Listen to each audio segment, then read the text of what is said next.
Hello. So I chose to do my final project on substance abuse disorder causes and treatment in Alaska Native and American Indian populations. So Alaska Natives and American Indians are at higher risk for becoming trapped in the revolving door of addiction, poverty, mental illness, incarceration, violence, and suicide. They have some of the highest suicide rates in the nation, and specifically among the 18 to 24 age group, especially men are at the highest risk of suicide. And so a lot of the issues we see with Alaska Native and American Indian people is historical trauma and unresolved grief. So first contact was life shock genocide and the introduction of disease and alcohol. Um, in Western Alaska, they lost over 25% of the Alaska Native population. And there was economic competition. So natives were regulated on what they could and could not do, and so that impacted their own personal economy and how they were able to provide for themselves and their families. The invasion war period, so that wiped out a big portion of the Alaska Native American Indian population.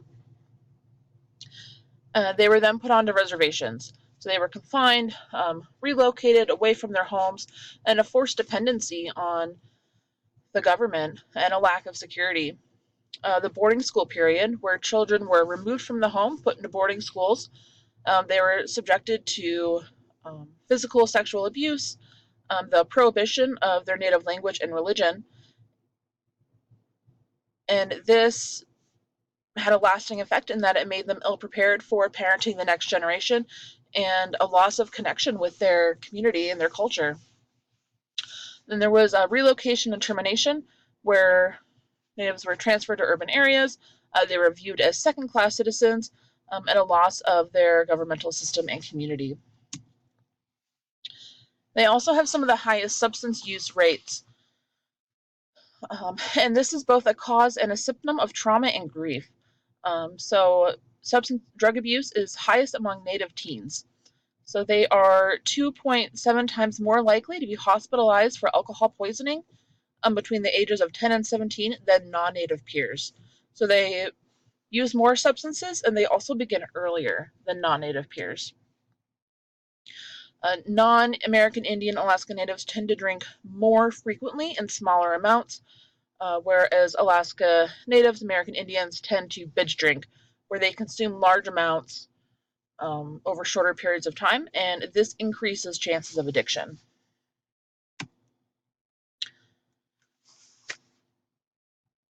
So substance abuse and trauma are closely connected. And so adverse childhood experiences are experiences that are correlated to the higher rates of addiction, mental illness, disease, suicide, incarceration, and early death.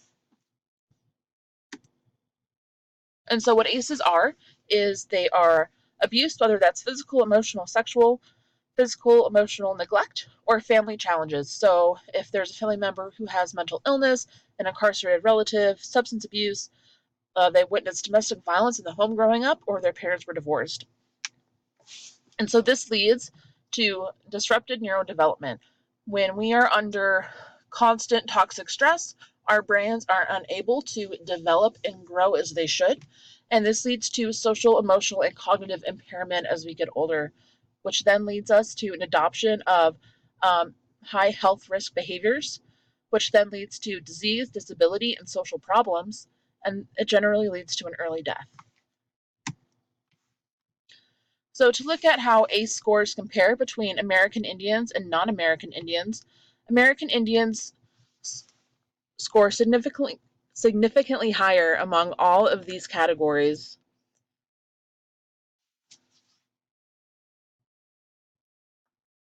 And so what that means is that the higher your ACE score, the higher your chances are for developing addiction, substance abuse, being incarcerated, or a mental illness as you grow up. And all of these experiences are scored before the age of 18. So everything that they've experienced has been as children. So ACE impacts your behavior and your physical and mental health. So individuals with 4 or more positive responses to the ACE questions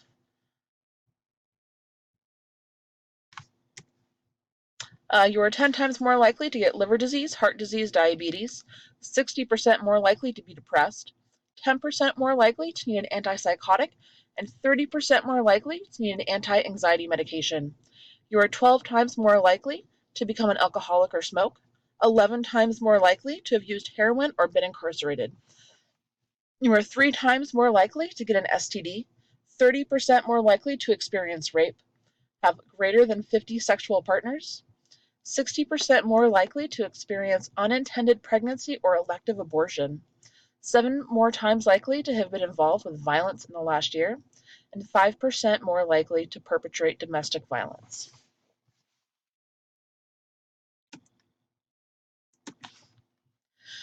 So incarceration. Alaska Natives and American Indians are at a higher risk of becoming incarcerated than people of other races. A majority of crimes committed directly or indirectly involve substances, particularly alcohol, but less than half of them seek treatment.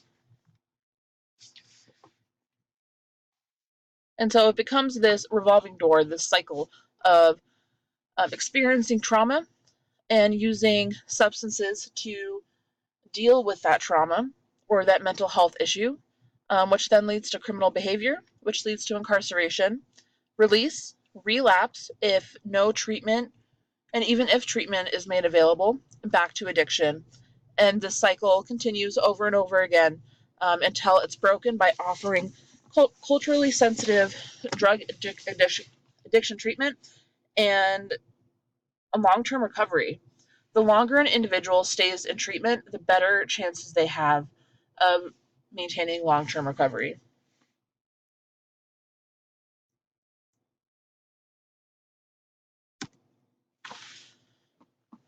So I did some research on treatment options here in Fairbanks area that are culturally specific, and there's 2. The Fairbanks Native Association has an outpatient follow-up service that is specifically geared towards Alaska Natives or American Indians. And Tanana Chiefs Conference runs a residential program at Old Minto that is geared towards re-immersing yourself in the subsistence way of life. And in my conversations with inmates at the Fairbanks Correctional Center here in Fairbanks, it's a common theme I've heard among them to want to go back home to try and treat their substance abuse or mental illness issues, but they can't because all the treatment programs are here in Fairbanks. But they really feel that getting back into that native lifestyle and reconnecting with their community would be very healing for them. So barriers to treatment. Cost of treatment and travel expenses it's very expensive to travel in Alaska, especially to rural villages. A lack of education, a lack of social support, a distrust in service providers, particularly ones who are from out of state, geographic location, a lack of physical mental health services in rural areas. Um, People may not know that they have an issue with mental illness or substance abuse if they've never been assessed and diagnosed. And then stigma. And so, what needs to change so we can help Alaska Natives and American Indians? So, increase educational opportunities in rural areas, not just so people can understand how to get through the complicated web that is the beginning of treatment, but also to offer educational opportunities to people who want to work in the field. An increase in mental health services, an increase in physical health services, teaching cultural competence for providers, particularly ones that are coming from out of state, prevention geared towards younger children um, than their non-native peers.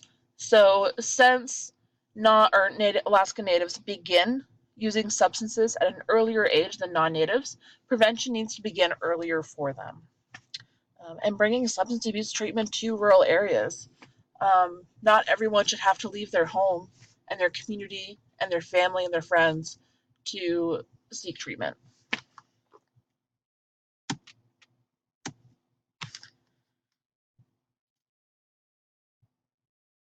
And that's it. Thank you for watching my presentation.